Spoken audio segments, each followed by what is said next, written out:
सुबह के हल्के उजाले में एक आम गुजराती परिवार के रसोई घर से धीमी धीमी आवाजें आ रही हैं। खटरपटर के बीच एक महिला साड़ी में लिपटी, बाल बंधे हुए, माथे पर सिंदूर लगाए हुए, चमचमाते स्टील के बर्तनों में नाश्ता तैयार कर रही है। यह है अनुपमा शाह, इस कहानी की नायिका।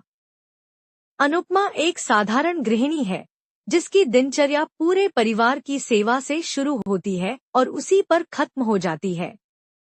वह न तो छुट्टी मांगती है, न ही कभी थकने की शिकायत करती है।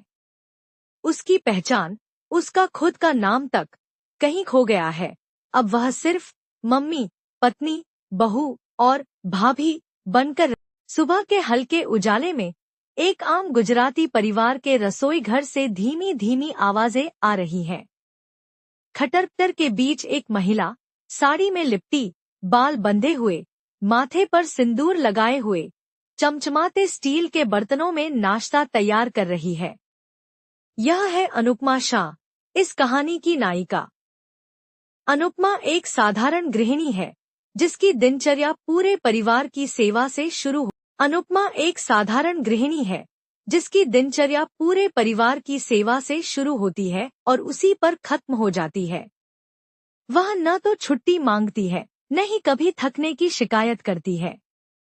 उसकी पहचान, उसका खुद का नाम तक कहीं खो गया है। अब वह सिर्फ मम्मी, पत्नी, बहू और भाभी बनकर रह गई है। सुबह के 5 बजे बाकी घरवाले गहरी नींद में सो रहे हैं और अनुपमा रसोई में खड़ी है। चाय चढ़ा रही है, आलू पराठे बेल रही है और हर एक सदस्य की पसंद का ध्यान रख रही है। उसकी बेटी पाखी को पिज्जा पसंद है, पति वनराज को लोयल नाश्ता, ससुर जी को गरम गरम चाय और देसी घी, और बेटा समर कुछ भी खा लेता है।